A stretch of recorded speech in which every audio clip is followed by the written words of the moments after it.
میرے استاد محترم انہوں نے حکم فرمایا اور میں آپ کے پاس یہاں پر حاضر ہوا ہوں. 2-3 باتیں ہیں اور یہ ایک پیغام ہے درد دل سے، اور یہ ضرورت بھی ہے ہمارے معاشرے میں آج اس چیز کی بہت زیادہ.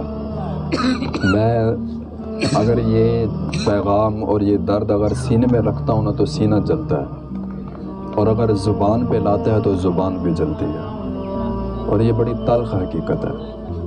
یقین مانو میرے بھائیو، بڑی تلخ حقیقت ہے جو میں آج آپ کو بتانے لگا ہوں. قرآن مجید میں نا اللہ رب العزت ارشاد فرماتا ہے الرحمن الرحیم مالک یوم الدین.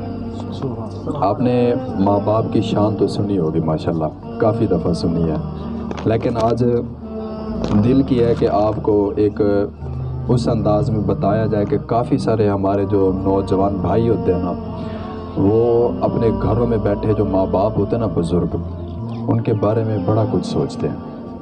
اور یہ ہمارے ذہنوں میں یہ بات شروع سے ڈالی جاتی ہے کہ جتنا ماں پیار کرتی اتنا باپ نہیں کرتا. یہ حقیقت بات ہے. تو یہ قرآن مجید کی جو 2 آیات میں نے پڑھی ہیں، انہی کے اندر میں انشاءاللہ اپنی گفتگو کروں گا، اور یہ درد دل ہوگا، اور آپ تمام احباب نے توجہ کے ساتھ محبت کے ساتھ بیٹھ کر سننا ہے. کوشش کروں گا کہ بیان اس طرح ہو کہ میں بھی اس پر عمل کروں اور آپ بھی اس پر عمل کریں، اور ہمارے معاشرے میں آج اس چیز کی ضرورت بھی بہت زیادہ ہے. الرحمن الرحیم مالک یوم الدین، انہی 2 آیات کے ماتحت 2 ہستی ہیں جن کے اوپر میں نے بات کرنی ہے، ایک باپ اور ایک ماں. یہ بچوں کو چپ کروانے کے میرے کان میں اگر آواز پڑتی نا بچوں کی تو میرے سے بات نہیں کی جاتی. اگر یہ ایسے شور آتا رہے گا تو پھر میں ادھر ادھر کی مار کے چلا جاؤں گا.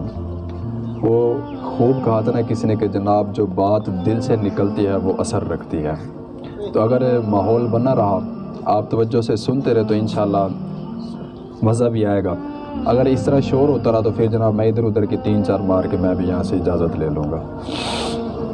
ہمارے ذہن میں نا یہ بات ڈالی جاتی ہے کہ ماں جو ہے اپنے بچے سے بہت پیار کرتی ہے اور باپ نہیں کرتا.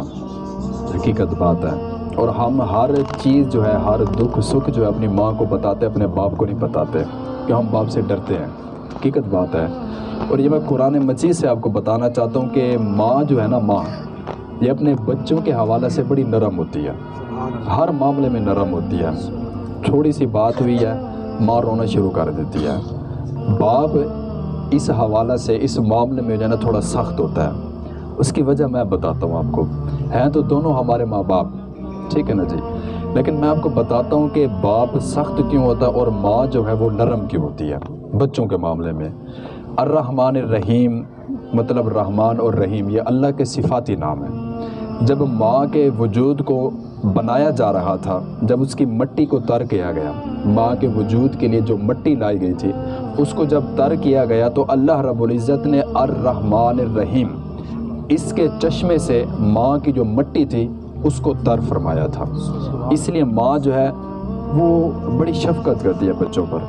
اور اس کے بدلے میں باپ کو دیکھا جائے تو باپ کی مٹی، جو باپ کا جو خمیر تھا، جب اس کو تیار کیا جا رہا تھا تو اس وقت اللہ رب العزت نے مالک یوم الدین کے چشمے سے جو ہے نا اس مٹی کو، اس خمیر کو تر فرمایا تھا. اس معاملے میں باپ جو ہے وہ بڑا سخت ہوتا ہے. آپ دیکھتے نہیں جب ہم گھر جاتے ہیں تو ہمارا باپ ہم سے پوچھتا ہاں بھی بتا کیا کیا تو نے.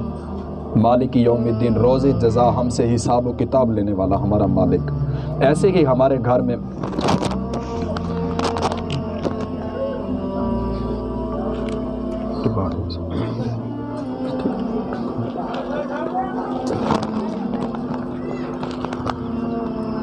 السلام علیکم.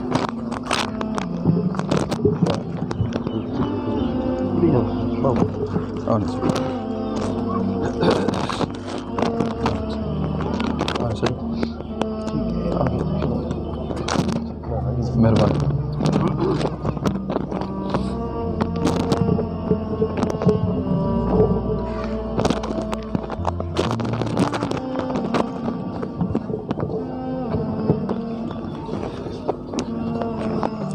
یہ محسوس نہیں کرنا آپ نے، وہ آپ نے بھی پڑھا ہوگا اور میں نے بھی پڑھا ہے کہ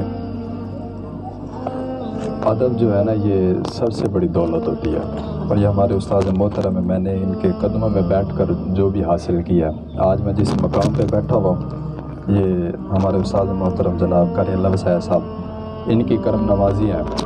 تو جب بھی میں کہیں پر بیٹھا ہوتا ہوں، کبھی تقریر کر رہا ہوتا ہوں، تو میرے دل میں جب یہ بات آتی ہے نا تو میں روتا ہوں کہ ایک وقت تھا ہمارے استاد صاحب ہمارے اوپر سختی کرتے تھے نا جی، تو ہم اس وقت بڑا عجیب سا سوچتے تھے کہ جی استاد ہمارے اوپر سختی کیوں کرتے ہیں، لیکن آج ہمیں اس بات کی سمجھ آئی ہے کہ آج اس مقام پر پہنچے ہیں وہ اسی سختی کا نتیجہ ہے۔ تو یہ ادب جو ہے نا یہ محبت کا پہلا کرینہ ہوتا ہے۔ تو میں گفتگو کر رہا تھا آپ کے ساتھ کہ جب ہم گھر میں جاتے ہیں نا تو ہمارا باپ ہمیں کہتا ہے ہاں بھی بتا کیا کمایا ہے اور کیا بچایا ہے، ایسے ہی ہے نا، مطلب وہ اس کی طبیعت ہے ایسی۔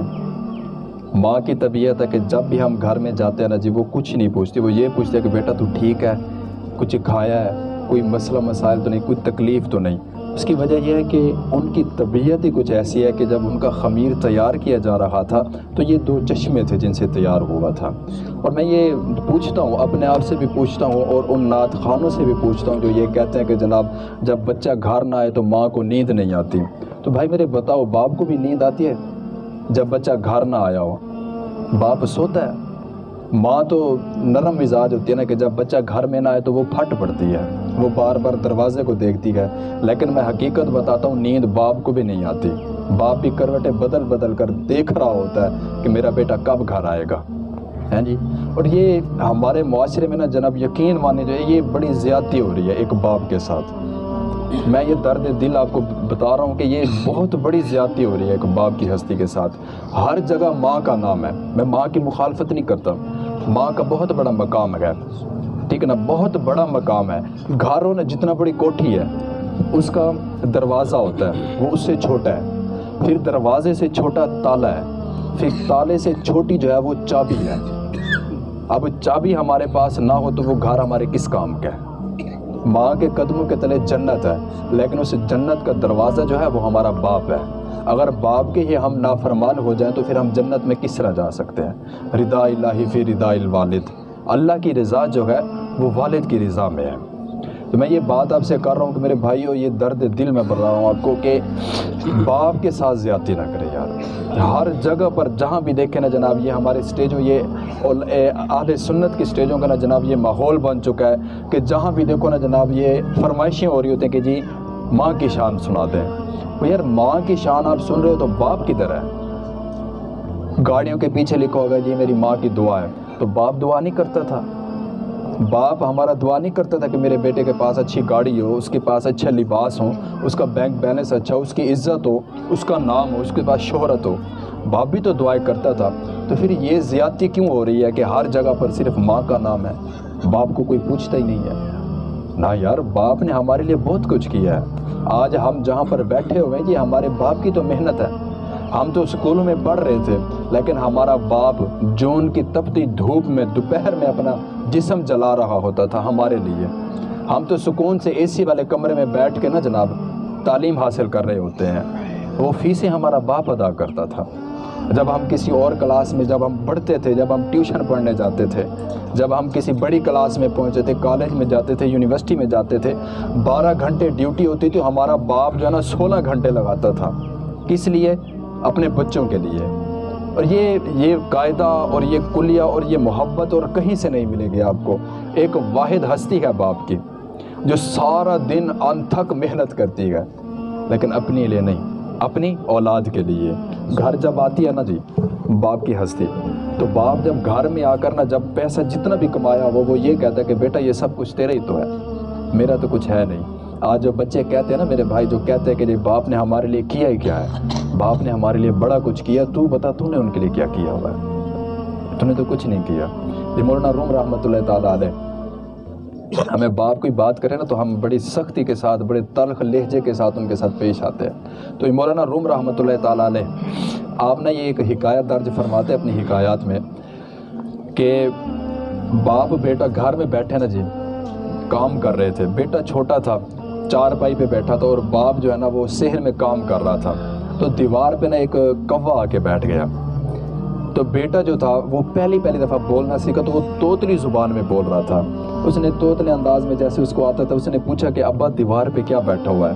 تو باپ بڑا خوش ہو گیا کہ میرے بیٹے نے آج بولا ہے، آج زبان سے کوئی لفظ ادا کیا ہے. تو وہ بڑی خوشی کے ساتھ آیا، اپنے بیٹے کا ماتھا چوما اور کہا پیار سے شفقت بھرے انداز میں کہ بیٹا دیوار پہ کوا بیٹھا ہوا ہے. بچہ پھر بہت پوچھنے لگ گیا، جیسے بچوں کی عادت ہوتی ہے، ایک بات پکڑ لی پھر رٹ لگا لی. اس نے پھر پوچھا کہ ابا وہ دیوار پہ کیا بیٹھا ہوا ہے؟ تو باپ نے پھر محبت کے ساتھ پیشانی چومی، ماتھا چوما اور بتایا کہ بیٹا دیوار پہ کوا بیٹھا ہوا ہے. المختصر بچے نے 40 مرتبہ پوچھا باپ سے کہ ابا دیوار پہ کیا بیٹھا ہوا ہے، اور 40 مرتبہ اس کے باپ نے محبت کے ساتھ شفقت کے ساتھ بیٹے کی پیشانی بھی چومی اور بتایا کہ بیٹا دیوار پہ کوا بیٹھا ہوا ہے. 40 مرتبہ. پھر وقت بدل گیا، اس کا باپ جو تھا وہ بوڑھا ہو گیا اور وہ جو بچہ تھا وہ جوان ہو گیا. پھر وہی حالت، باپ اب چارپائی پہ بیٹھا ہوا تھا، بچہ جو ہے وہ جوان تھا، وہ کام کر رہا تھا. تو باپ نے دیکھا کہ دیوار میں نا کوا آ کے بیٹھ گیا. پھر اس کو یاد آ گئی وہ بات کہ میرے بیٹے نے مجھ سے پوچھا تھا، 40 مرتبہ میں نے بتایا تھا کہ بیٹا دیوار پہ کوا بیٹھا ہوا ہے، اور بڑی محبت کے ساتھ بتایا تھا. آج میں پوچھوں، میں بھی تو دیکھوں کہ میرا بیٹا کیا کرتا ہے. تو باپ نے اپنے بچے کو آواز لگائی کہ بیٹا تجھے پتہ ہے کہ میں بزرگ ہو گیا ہوں، بوڑھا ہو گیا ہوں، نظر کچھ نہیں آتا مجھے، آنکھیں جھک گئی ہیں میری، اب تیری آنکھوں سے ہی میں نے دیکھنا ہے. ذرا مجھے نا دھندلا سا نظر آ رہا ہے، مجھے ذرا بتائیں یہ دیوار پہ کیا بیٹھا ہوا ہے. اللہ اکبر. تو اس بچے نے جس انداز میں جواب دیا نا جی، باپ رونے لگ گیا. اس کے بچے نے کہا کہ ابا اگر نظر نہیں آتا تو نہ دیکھ، سکون سے بیٹھ دے، تجھے آرام نہیں آتی؟ اب بوڑھا ہو گیا تو اگر نظر نہیں آتا تو سکون سے بیٹھ جا. تو باپ جو تھا وہ خاموش ہو گیا، دل میں کہنے لگا کہ وقت تھا، 40 مرتبہ تو نے مجھ سے پوچھا تھا، محبت کے ساتھ بتایا تھا، آج 1 مرتبہ میں نے پوچھا ہے اور تیرے سے وہ بھی نہ برداشت ہوا. پھر پوچھا کہ چلو ایک بار پوچھا یہ جواب دیتا ہے، دوسری مرتبہ پوچھتا ہوں چلو کیا جواب دیتا ہے. پھر پوچھا کہ بیٹا میرے کان بھی نہیں رہے، اب بوڑھا ہو گیا ہوں نا جی، عمر کا تقاضا ہے، سنائی بھی کچھ نہیں دیتا، میں نے تیرے کانوں سے سنا، ذرا قریب آ کے بتا مجھے کہ تو نے کیا کہا ہے، وہ دیوار پہ کیا بیٹھا ہوا ہے. وہ بچہ قریب آیا اور بڑے ہی گرج والے انداز میں اپنے باپ کو کہنا لگا ابا اگر نظر نہیں آتا، اگر نہیں سنا جاتا تو سکون سے بیٹھ جا، کون سی آفت آن پڑی ہے، نہیں دیکھے گا نہیں سنے گا تو کوئی فرق تو نہیں پڑنے والا، کیا بتاؤں تمہیں دیوار پہ کوا بیٹھا ہوا ہے. تو باپ رونے لگ گیا.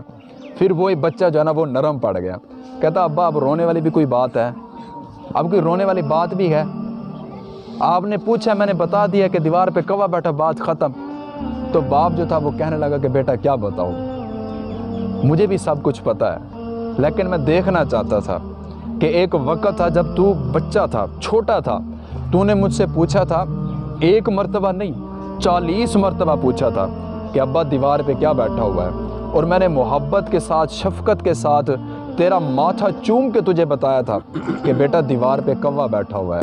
لیکن آج وقت یہ ہے کہ میں نے 2 مرتبہ تجھ سے پوچھا اور تجھ سے وہ بھی نہ گوارا ہوا ہے، 2 مرتبہ بھی تو مجھے نہ بتا سکا کہ دیوار پہ کیا بیٹھا ہوا ہے. یار میں یہ پوچھنا چاہتا ہوں آپ تمام احباب سے کہ جب ہم بچے ہوتے ہیں، جب ہمیں چلنا نہیں آتا تو ہمارا باپ ہماری انگلی پکڑ کے ہمیں چلنا سکھاتا ہے، ہم گر پڑتے ہیں، وہ پھر اٹھاتا ہے، ہم پھر گر پڑتے ہیں. کبھی اس نے تو یہ نہیں کہا کہ چلنا نہیں آتا تو بیٹھ جا آرام سے، اس نے تو نہیں نہ کہا. وہ تو محبت کے ساتھ جب ہم چلنا سیکھتے ہیں تو وہ ہمیں موٹر سائیکل کے آگے بٹھاتا ہے، گاڑی کے آگے بٹھاتا ہے کہ میرا بچہ بولنا سیکھ گیا، کندھوں پہ اٹھا کے جاتا ہے. یہ میں اگلے دن بھی یہ بابا شاہ اجمل رحمۃ اللہ تعالیٰ علیہ ان کے زیر سایہ میں وہاں پر کام کر رہا ہوں الحمدللہ. میں وہاں سے نماز پڑھا کے گھر جا رہا تھا تو میں نے جب یہ باپ کی شفقت دیکھی نا جناب تو میں رونے لگ گیا. میں نے کہا دیکھو یار ہم کتنا بد نصیب ہیں.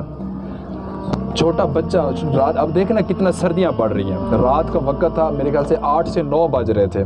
چھوٹا بچہ اپنے باپ کے ساتھ جا رہا تھا اور کافی سفر طے کر جو میں پیچھے سے آ رہا تھا آرام سے. تو میں نے دیکھا کہ باپ اپنے بیٹے کو نا ساتھ لے کے جا رہا ہے. پھر بیٹے نے کوئی بات کی، میرے سمجھ میں تو نہیں آئی، میں تھوڑا دور تھا، لیکن میں نے دیکھا کہ باپ جو ہے بوڑھا تھا لیکن بچہ ابھی چھوٹا سا تھا، ٹھیک ہے نا، چھوٹا سا بچہ تھا. تو باپ نے اپنے بچے کو اپنے کندھوں پر اٹھا کے سفر کیا کہ میرا بیٹا تھک نہ جائے کہیں. یار یہ شفقت اور یہ محبت، اور تو نے کیا کیا ان کے ساتھ؟ گالیاں ہیں؟ تیرے باپ نے ہر چیز تیرے حوالے کی ہے، تو نے کیا کیا ان کے ساتھ؟ ہمیں بولنا بھی نہیں آتا تھا، ہمیں چلنا بھی نہیں آتا تھا، ہمیں کھانا پینا نہیں آتا تھا، ہر چیز ہمارے ماں باپ نے ہمیں سکھائی ہے۔ آج ہم بڑے ہو جاتے ہیں تو ہم یہ کہتے ہیں کہ ابا تجھے کسی بات کا پتہ ہی نہیں ہے، وہ اگر سمجھانے لگ جائیں پتہ تو ہمیں ہے۔ او بھائی تجھے کس چیز کا پتہ ہے؟ تیرا باپ اور تیری ماں تو تب تیری بات سمجھ جایا کرتی تھی جب تجھے بولنا ہی نہیں آتا تھا۔ تو روتا تھا، تیری ماں کو پتہ چل جاتا تھا کہ میرا بچہ اب دودھ مانگ رہا ہے، اب پانی مانگ رہا ہے، اب اس کو فلاں جگہ پر درد ہے، تکلیف ہے۔ جب تو بول نہیں سکتا تھا تب تیرے ماں باپ تیری آواز سمجھ جاتے تھے۔ آج تجھے چونچ لگ گئی ہے، آج تجھے بولنا آیا تو تیرے ماں باپ کو تیری بات سمجھ نہیں آتی، ان کو سمجھ آتی ہے، سمجھ تجھے نہیں آتی۔ باپ جو ہے نا، باپ، اس کی سختی کو برداشت کیا کرو میرے بھائیوں، باپ کی سختی کو برداشت کرو۔ باپ کی ہستی کے ساتھ ہماری زندگی میں اجالا ہے۔ جیسے ہم سورج کی دھوپ کو برداشت کرتے ہیں نا، ایسے باپ کی سختی کو بھی برداشت کیا کرو۔ جب سورج اور باپ ہماری زندگی سے ڈھل جاتے ہیں نا تو زندگی میں ہر طرف اندھیرا چھا جاتا ہے میرے بھائی، حقیقت بات ہے۔ باپ کی سختی کو برداشت کرو یار۔ باپ نے ہمارے لیے بہت کچھ کیا ہے لیکن ہم نے ان کے لیے کچھ بھی نہیں کیا۔ ہم ہر وقت اپنے باپ کی نافرمانی کرتے ہیں اور ہر وقت جب دیکھو ہم ماں کے گن گا رہے ہیں۔ ماں کا مقام اور مرتبہ بہت زیادہ ہے، لیکن میرے بھائیوں یہ بھی تو دیکھو کہ باپ بھی تو ہمارے لیے کوئی شے ہے۔ اگر ہم کہیں کہ جناب ہمارے باپ نے کچھ نہیں کیا، کسی کے دل میں یہ بات آ رہی ہو کہ یار باپ تو کچھ کرتا نہیں ہے، گھر میں بیٹھا ہوا ہے سکون سے، یار چلو کچھ نہیں کرتا، وہ کچھ کرنے کے قابل نہیں رہا، کم از کم ہم عوام کو، لوگوں کو، زمانے کو، معاشرے کو دکھانے کے قابل تو ہیں کہ یار یہ میرا ابا ہے۔ اتنا تو ہم دکھا سکتے ہیں نا کہ ابا نہ ہو تو پھر آپ کو پتہ ہے کہ ہمارے ساتھ کیا ہوگا۔ اتنا تو ہم کر سکتے ہیں نا کہ باپ اگر گھر میں بیٹھا نا وہ بلا وجہ نہیں بیٹھا ہوگا، ہم اتنا تو کہہ سکتے ہیں کہ یار یہ میرا ابا ہے، ٹھیک ہے نا جی۔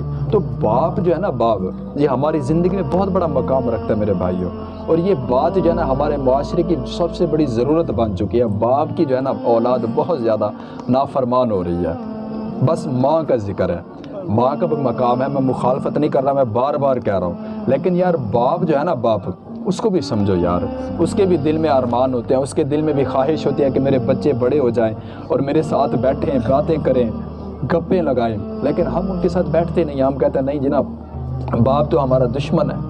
اگر سمجھانے کی بات کریں تو باپ تو دشمن ہے، سجن تو ہماری ماں ہے، ماں بھی ہے لیکن باپ بھی یار ہماری زندگی میں مقام رکھتا ہے۔ اب ماں کی شان، ایک بات پھر ختم کیونکہ ٹائم نماز کا ہو رہا ہے۔ ماں کے ساتھ ہمارے رویے بھی بڑے تلخ ہو رہے ہیں، باپ کے ساتھ تو ہو چکے ہیں لیکن اب ماں کے ساتھ بھی ہمارے رویے تلخ ہو رہے ہیں۔ ایک قوم کا واقعہ ملتا ہے کہ ایک بندہ نا بڑا شرابی اور زانی تھا، ٹھیک ہے نا جی۔ وہ ہر سال حج کرنے جاتا تھا، ہر سال حج کرنے جاتا ہے، 24 حج کر چکا تھا وہ بندہ، ہر سال حج کرتا ہے، ہر سال حج کرتا ہے، اور پورے زمانے کو پتہ تھا کہ یہ بندہ بڑا متقی پرہیزگار نماز پڑھنے والا جو ہے نا یہ اللہ کا ولی ہے ایک قسم کا۔ تو کیا دیکھا کہ ایک بزرگ جو ہے حضرت مالک بن دینار رحمۃ اللہ تعالیٰ علیہ، آپ ایک دفعہ عمرہ کی غرض سے جب عمرہ کرنے گئے، حج کرنے گئے، تو آپ نے جب طواف کعبہ کیا نا، طواف کعبہ کرنے کے بعد اللہ رب العزت کی بارگاہ میں عرض کرتے ہیں کہ اے باری تعالیٰ آج حج پہ بڑا رش تھا، بڑی دنیا آئی ہے، سب کا حج قبول ہوا ہے کہ کوئی رہ بھی گیا ہے، سب کا حج قبول ہوا ہے کہ کوئی بدبخت رہ بھی گیا۔ تو پھر خواب میں زیارت ہوئی، پھر خواب میں بتایا گیا کہ ایک محمد بن ہارون بلخی ہے، اس کا حج نہیں قبول کیا، اس کے علاوہ سب کا حج قبول ہو گیا۔ پھر وہ مالک بن دینار رحمۃ اللہ تعالیٰ علیہ آپ لکھتے ہیں کہ میں صبح اٹھا کہ اس بندے کو ڈھونڈوں کہ وہ کون ہے کہ جو بدبخت آج بھی حج کی سعادت سے محروم رہا ہے۔ تو خیمے لگے ہوتے تھے نا، جیسے پاکستان، انڈیا، ہر ملک کا علیحدہ علیحدہ خیمہ ہوتا ہے، جنہوں نے دیکھا ہے، جو گئے ہوں گے ان کو پتہ ہوگا، ایسے اس دور میں بھی خیمے ہوتے تھے۔ تو حضرت مالک بن دینار رحمۃ اللہ تعالیٰ علیہ فرماتے کہ میں نے نا ان کو ڈھونڈا، محمد بن ہارون کو، کہ بلخ کے لوگ کہاں پہ بیٹھے ہوئے ہیں، خیمہ کہاں پہ ہے۔ وہ کہتے میں نے ڈھونڈ کے نا ان لوگوں کو ڈھونڈ لیا کہ وہ کہاں پہ بیٹھے تھے۔ میں نے پوچھا کہ یار آپ میں سے محمد بن ہارون بلخی کون ہے؟ تو وہ کہنے لگے یار وہ تو بڑا متقی اور پرہیزگار ہے، وہ تو بڑا نمازی ہے، اس نے 23 حج کر لیا اور یہ 24واں حج آج ہمارے ساتھ وہ کر رہا ہے۔ تو وہ کہنے لگے کہ ذرا مجھے بتاؤ تو سی وہ ہے کہاں پہ؟ تو وہ جو بلخ کے لوگ تھے وہ کہنے لگے کہ ابھی بھی وہ عبادت میں مصروف ہے، وہ پہاڑ کے پچھلی سائڈ پہ علیحدہ خیمہ لگا کے بیٹھا ہوا ہے اور وہاں پر جو ہے نا اللہ اللہ کر رہا ہے۔ تو حضرت مالک بن دینار رحمۃ اللہ تعالیٰ علیہ المختصر ان کے پاس پہنچے اور جا کر کہنے لگے کہ جناب السلام علیکم ورحمۃ اللہ وبرکاتہ۔ محمد بن ہارون نے آگے سے جواب دیا اور پوچھنے لگے کہ جناب بتائیں کس غرض سے آئے گئے آپ؟ کہنے لگا کہ جی آپ کی زیارت کرنے کے لیے آیا ہوں۔ تو وہ محمد بن ہارون جو تھا وہ کہنے لگا نہیں، جو اصل وجہ نا وہ بتاؤ، کیا تمہیں بھی خواب میں اللہ رب العزت نے یہ فرما دیا نا کہ میرا حج قبول نہیں ہوا؟ تو کہنے لگے یار بڑی بات ہے کہ اتنا پتہ ہونے کے باوجود بھی ہر سال حج پہ آ رہے ہو۔ پھر وہ کہنے لگے کہ آپ مالک بن دینار ہیں نا، آپ کو بھی اللہ رب العزت نے خواب میں بتا دیا کہ میرا حج قبول نہیں ہوا۔ تو پھر وہ کہنے لگے کہ یار 24 سال گزر گئے حج کرتے ہوئے، حج قبول نہیں ہو رہا، اور تجھے پتہ بھی ہے کہ حج قبول نہیں ہو رہے، تو پھر تو ہر سال آتا ہے۔ پھر وہ جو محمد بن ہارون تھا اس نے ہاتھ باندھے اور کہنے لگا کہ یار تو ہی بتا مجھے، اور کس در پہ جا کے معافی مانگوں، اور کس در پہ جا کے جھکوں؟ یہی میرا رب ہے، اس نے ہی معاف کرنا ہے۔ تو وہ کہنے لگا کہ ماجرا کیا ہے؟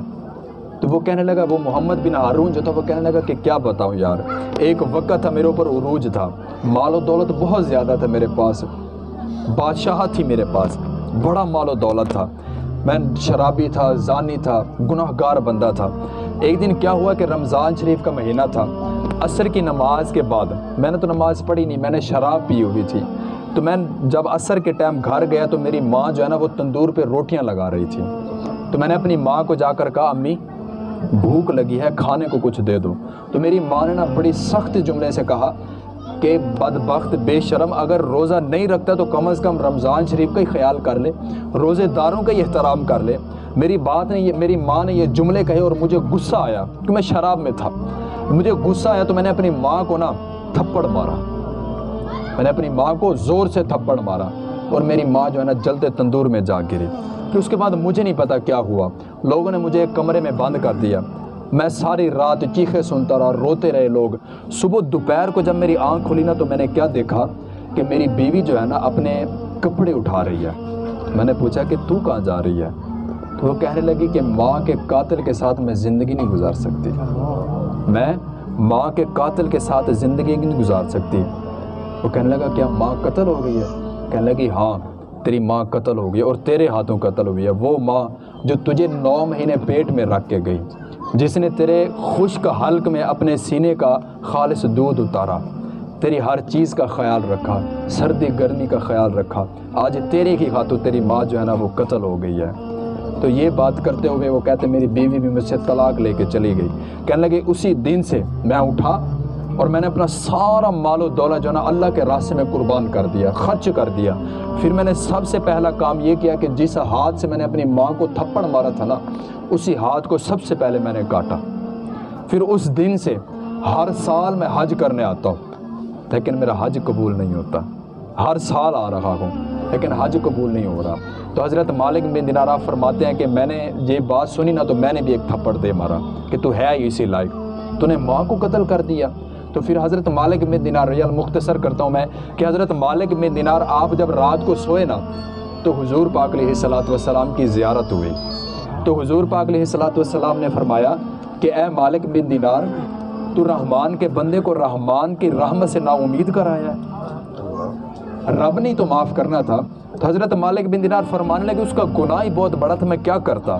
کہنے لگے دیکھنا قیامت کا دن ہوگا، اس کی ماں مقدمہ درج کروائے گی کہ میرے بیٹے نے جو ہے مجھے قتل کیا تھا اور بے وجہ قتل کیا تھا، میں روزے کی حالت میں تھی، اس نے رمضان شریف کا بھی احترام نہیں کیا تھا، اس نے میرا بھی احترام نہیں کیا تھا، اس نے روزے کا بھی احترام نہیں کیا تھا۔ اس کی ماں جو ہے نا قیامت والے دن اللہ رب العزت کی بارگاہ میں اس کے چہرے میں اپنا مقدمہ درج کروائے گی۔ تو پھر فرشتے جو ہے اس بچے کو پکڑ کے نا جہنم کی طرف گھسیٹتے ہوئے لے جا رہے ہوں گے۔ پھر اللہ رب العزت ارشاد فرمائے گا کہ اے میری بندی کیا اس بچے کو جہنم میں جلاؤں؟ تو پھر اس کی ماں کہے گی ہاں یہ ہے اسی قابل، اس کو جہنم میں جلایا جائے۔ تو پھر بچہ جو ہے وہ پیچھے دیکھے گا اور ماں کو کہے گا ماں او میری ماں دیکھ آج مجھے جلا رہے گئے، آج مجھے جہنم میں لے جا رہے گئے، دیکھ میں تیرا وہی بچہ ہوں کہ جب دنیا میں رہتے ہوئے مجھے کوئی بندہ ہاتھ لگاتا تھا تو تڑپ جاتی تھی، میرے لیے سارے زمانے سے لڑ جایا کرتی تھی، تو سردیوں میں گلی جگہ پر تو سوتی تھی اور خشک جگہ پر مجھے سلاتی تھی، تھوڑی سی تکلیف برداشت نہیں ہوتی تھی، ماں دیکھ آج مجھے جہنم میں جلا رکھے گئے، ماں مجھے بچا لے، اے ماں میرا مقدمہ جو تو نے درج کروایا وہ واپس لے لے۔ تو پھر ماں جو ہے وہ بڑی رحم دل ہوتی ہے نا، پھر وہ اللہ رب العزت کی بارگاہ میں عرض کرے گی کہ اے باری تعالیٰ میں نے اپنے بچے کو معاف کیا، میں نے اپنے بچے کو معاف کیا، تو اے باری تعالیٰ تو بھی معاف فرما دے۔ تو اتنا نافرمانی کے باوجود بھی، اتنا زیادتیاں کرنے کے باوجود بھی ہمارے ماں باپ ہمارے ساتھ محبت، شفقت، ہر چیز کا پہلو اختیار کریں، اور ہم اپنے ماں باپ کے ساتھ کس لہجے میں بات کرتے ہیں؟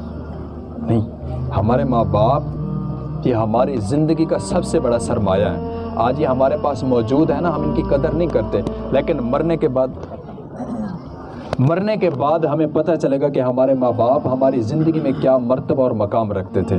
بس یہ ٹائم میرے پاس بہت تھوڑا سا تھا، بس میں یہ کہنا چاہتا ہوں کہ میلاد کا مقصد یہ ہے کہ ماں باپ کی عزت کرو یار، کہ جن سے ماں باپ کی نعمت چھن گئی ہے نا، ان سے پوچھو کہ ان کے رات اور دن کیسے گزرتے گئے، دیواروں کو ٹکریں مارتے ہیں لیکن ماں باپ نہیں ملتے۔ آج اونچی آواز میں بات کرتے ہیں نا ماں باپ سے، دیکھنا ایک وقت آئے گا کہ ماں باپ کی آواز سننے کو بھی ہم ترسیں گے، واپس نہیں آئیں گے۔ آج ہمارے پاس موجود ہیں، ان کی عزت کریں، ان کا احترام کریں، ہر چیز کا خیال رکھیں، اپنے ماں باپ کی خدمت کیا کریں۔ یہ میلاد کا اصل مقصد ہے۔ اللہ رب العزت میری حاضری قبول فرمائے اور ہم سب کو اپنے والدین کا تابع فرمان بنائے، اور جتنے بھی بچے اپنے ماں باپ کے نافرمان ہیں اللہ تعالیٰ ان کو ہدایت عطا فرمائے۔ وما علیہ الا البلاغ المبین۔